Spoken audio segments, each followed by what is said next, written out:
قل يا عظيم أنت العظيم قد Konsep berikutnya yang perlu dituntaskan, ada ibadah-ibadah yang memang terfokus atau spesifikasinya harus dengan niat yang khusus, ya. Ada juga ibadah-ibadah atau amalia yang nggak butuh niat, tapi sudah terhitung niat, ya, dalam hitungan fikih.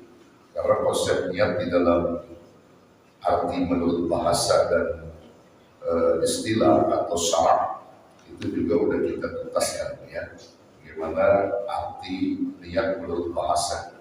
Kalau niatul lughat dan niat menurut bahasa itu adalah mutlaqul qasdi, mutlaqul qasdi. Jadi mutlak menyengaja sesuatu di dalam melakukan, ya. Mutlak menyengaja.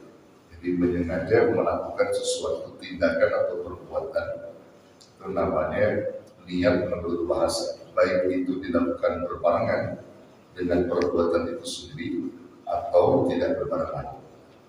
Nah, itu niat menurut bahasa. Sedang menurut istilah terminologi agama, bahwa niat itu adalah qasdul fi'li muqtaranan bi fi'li. Qasdul fi'li bermaksud melakukan sesuatu perbuatan atau menyengaja melakukan perbuatan yang berbarengan dengan perbuatan itu. Nah, itu namanya makna niat menurut istilah atau terminologi agama. Nah, itu contohnya seperti sholat, ya, kemudian wudu dan seterusnya. Nah, itu ada yang dikhususkan. Nah, itu semua sudah kita uraikan, sudah kita jelaskan secara fikihnya. Lanjut saudara, bahwa dalam konsep pembagian niat itu maka disimpulkan menjadi dua. Ada dua konsep niat, ada niatul khassah, ada niatul ammah. Niatul khassah itu niat khusus yang tidak boleh tidak, gitu. Jadi harus ada pada konsep itu. Contohnya seperti sholat dalam kerukunan ibadah, rukun sholat, rukun puasa, rukun haji, rukun umrah, ya, itu semua butuh niat yang dikatakan niatul khas, ya, niat khusus di situ.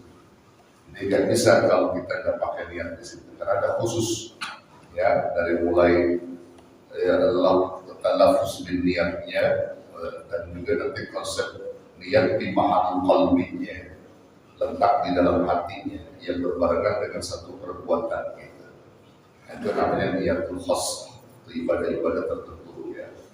Ada juga ibadah-ibadah yang lain atau perbuatan baik yang lain yang masuk kategorinya niatul ammah. Niatul ammah itu niat yang umum, yang setiap perbuatan kita mesti kita niatkan untuk mengharapkan ridha Allah, ibtigha' bimardatihi bimardatillah.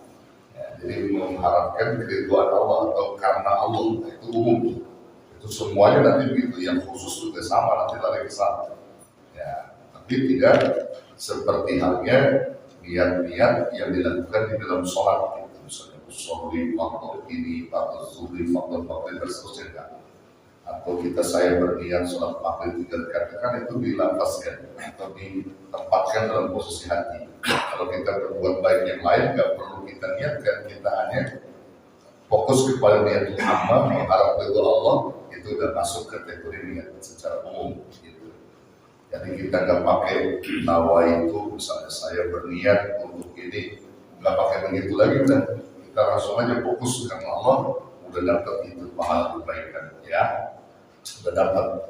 Termasuk di dalamnya ketika kita mau berangkat niat umroh, niat haji, kalau belum waktunya meniatkan karena Allah, berniat untuk berangkat, itu secara umum, ya, secara umum prakteknya. Ada pun niat khususnya nanti ketika di lapangan, begitu, ketika di lapangan. Nah, saudara yang dirahmati Allah, itu pembagian niat dalam konsep agama, ya, niat khusus dan niat am. Nah, kemudian saudara yang dirahmati Allah, keuntungan orang-orang beriman di dalam berniat itu, kalau contoh Imam Ibnu Mubarak yang kemarin kita uraikan, begitu besarnya posisi niat di dalam Islam sampai-sampai amalan yang kecil bisa menjadi besar pahalanya karena niat. Ya, juga amalan yang besar bisa jadi kecil karena niat juga, bahkan bisa jadi hilang. Kata Imam Ibnu Mubarak, "Rubba amalin saghirin tu'azzimuhu niyyah." Berapa banyak amalan yang kecil dibesarkan oleh niat. Maksudnya amalannya ringan, tapi karena niatnya benar, karena Allah, itu amalan bisa jadi besar pahalanya. Ya. Begitu sebaliknya, warubba amalin kabirin tusaghiruhu niyyah. Dan berapa banyak juga amalan yang besar dikecilkan oleh niat, bahkan bisa dihilangkan pahalanya oleh niat-niat yang nggak benar. Jadi penting untuk posisi niat dalam hal ini. Yang buang duri di jalan perkara kecil, sudah amalan kecil. Tapi kalau kita niatkan karena Allah menolong saudara-saudara kita yang lalu lalang, maka itu bernilai pahala yang besar. Ya, sepanjang itu dilalu-lalangi orang jalan itu terus menambah pahala jariah untuk kita yang membuang duri di jalan. Karena sama perbuatan kita karena Allah membuang duri di jalan itu, setiap orang yang lewat selamat, maka Allah berikan pahala buat kita. Masya Allah. Dan niatnya benar karena Allah. Itu amalan kecil. Ada lagi amalan besar bisa jadi itu menjadi kecil pahalanya, bahkan bisa hilang karena niatnya kan benar. Contohnya sholat. Sholat itu adalah amalan besar. Tapi niatnya nggak benar, posisi niatnya dia nggak tahu secara fikih, bisa jadi hilang.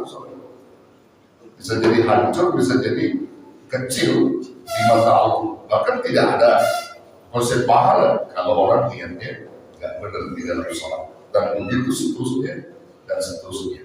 Begitu. Nah, sudah ada yang dalam hati Allah. Ini di dalam konsepnya. Selanjutnya, Al-Imam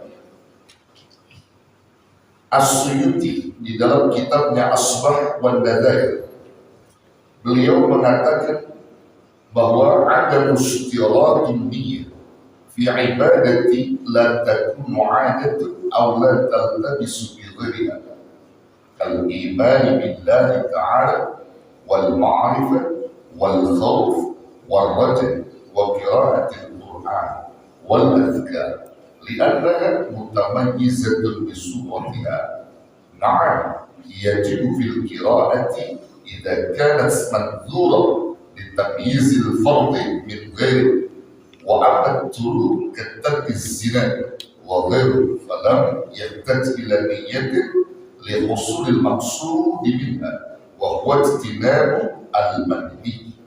Itu dalam kitab Asbah wan Nadair dikatakan oleh Al-Imam Suyuti rahimahullah ta'ala, ada mustiratul niyyah fi ibadah la takunu 'adah, tidak diisyaratkan menggunakan niat. Jadi tidak ada syarat untuk menggunakan niat ya, fi ibadati, di dalam suatu ibadah, la takunu 'adatun, yang tidak serupa dengan kebiasaan atau tidak serupa dengan kebiasaan yang dilakukan, aula taltabisu bi ghayriha, atau tidak serupa dengan ibadah yang lain.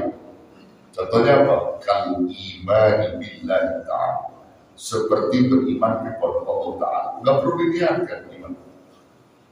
Emang konsepnya kita itu wajib beriman. Misalnya tentang saya berniat beriman kepada Allah, nggak perlu diniatkan. Udah memang seharusnya, gak butuh niat beriman kepada Allah. Ya, hari ini ya Rabb, saya berniat beriman kepada Engkau. Jadi seperti itu. Beriman kepada Allah udah harus, gak butuh niat. Dan memang sudah seyogyanya kita sebagai hamba-hambanya itu beriman kepada Allah. Jadi gak butuh niat iman, gak butuh niat. Kita wajib beriman, wajiban kita beriman, gak butuh niat. Ya, secara khusus ya, gak butuh niat. Lalu kemudian wal ma'rifah, berma'rifat kepada Allah juga gak butuh niat. Gak butuh niat tanda kutip, ya artinya niat-niat khusus sudah diperlukan di situ. Saya berniat bermakrifat kepada Engkau ya Allah. Itu sudah menjadi naturalisasi kita sebagai orang beriman, sebagai umat Islam untuk ke arah sana, untuk mengenalkan diri kita kepada Allah, mengenalkan Allah dalam kalbu kita. Nah, itu kewajiban kita. Jadi nggak perlu atau nggak butuh niat-niat tertentu seperti hanya kita sholat tadi. Nggak butuh. Ya, ma'rifat kepada Allah. Kemudian apa lagi? Wal khauf. Takut kepada Allah juga nggak butuh niat. Saya takut hari ini kepada Allah. Saya berniat hari ini takut kepada Engkau. Nggak butuh ini. Memang udah seharusnya kita itu takut kepada Allah, karena Allah yang maha perkasa. Ya Allah yang maha segala-galanya. Jadi nggak perlu membutuhkan niat khusus seperti hanya kita sholat. Takut aja udah kepada Allah. Karena kalau kita takut kepada Allah itu memang udah seharusnya. Kita sebagai hamba yang lemah, gitu, takut kepada Allah bukan menjauh dari Allah, tapi justru dia mendekat kepada Allah lantaran khawatir kalau Allah memberikan siksaan kepada kita di saat kita melakukan kesalahan, kita melakukan tindakan kebodohan kita dan seterusnya. Takut kepada Allah, gak butuh nih. Termasuk takut kepada singa, butuh dia kan? Di kebun binatang ini singa lepas, ya Allah, saya berniat takut sama singa, lari, nggak ada gitu. Lari-lari ya, itu takut. Ya, udah natural itu, udah sunatullah. Ya, udah sunatullah. Kita takut kepada sesuatu. Takut bini, niatnya kan? Dari takut bini, niatnya. Ya, nggak boleh niatnya. Ya, nggak boleh takutkan juga sudah. Ya, kemudian apa lagi? Wal roja. Ya, roja mengharapkan sesuatu juga nggak perlu niat khusus, nggak perlu. Roja kepada Allah. Wa qiraatul Quran, membaca Quran secara umum juga nggak perlu niat khusus. Ya, Quran itu memang dibaca oleh kita. Quran adalah bacaan yang mesti kita baca. Nggak perlu ada niat khusus tanda kutip yang kita niat baca Quran nggak. Intinya tetap karena Allah semua baca Quran. Dia tadi saya bilang nggak butuh niat secara khusus. Wal azkar juga berzikir nggak butuh niat. Hari ini saya mau berzikir niat dulu itu tawa itu. Zikir itu saya berniat zikir kan, zikir aja. Tetap pada prinsipnya secara umum kita disuapkan kepada Allah, begitu. Kenapa begitu? Li'annaha mutamayyizatun bisuratiha. Karena sesungguhnya semua ibadah tersebut itu ya bisa dibedakan dalam bentuknya. Ada seperti sholat, tidak dengan apa yang kita tersebut. Karena ini keseharian kita di dalam ibadah. Maksudnya di situ udah menjadi sunatullah orang-orang beriman itu begitu, ya harusnya seperti itu. Nah, ya bahkan yajibu fil qiraati idza kanat sunatullah. Ini menjadi wajib, bahkan yajibu fil qiraatil Quran, wajib niat di dalam membaca Quran idza kanat sunatullah, apabila ada nazar. Ya, kalau nazar itu wajib niat baca Quran. Misalnya begini, saya berniat membaca Quran kalau anak saya lulus kuliah itu nilainya tinggi. Ternyata benar tinggi, wajib itu niat baca Quran. Karena nazar termasuk kurban juga, kalau nazar wajib niat. Saya berniat memotong hewan kurban ini karena nazar saya. Itu nazar itu artinya mengkaitkan sesuatu kepada amalan yang lain. Makanya kurban nazar itu ya haram, dagingnya dimakan oleh si pengurban, itu haram. Ya haram dimakan oleh si pengurban. Kalau hewan kurban apa namanya kurban nazar, karena dinazarkan kepada hal tertentu itu. Kalau kurban sunnah ya boleh dimakan daging oleh si pengurban. Begitu. Jadi apapun yang dinazarkan itu menjadi wajib. Nah, begitu sebaliknya wa amat turuku, dan ada pun at-turuk itu meninggalkan sesuatu yang dilarang. Wa amat turuk, ada pun meninggalkan sesuatu yang dilarang juga sama, nggak butuhnya. Contohnya apa? Kantar izin, meninggalkan zina, nggak butuhnya. Udah kewajiban antum itu. Saya berniat meninggalkan zina, nggak butuh. Tinggalkan ada sesuatu yang haram. Ya dibutuhkan niat itu.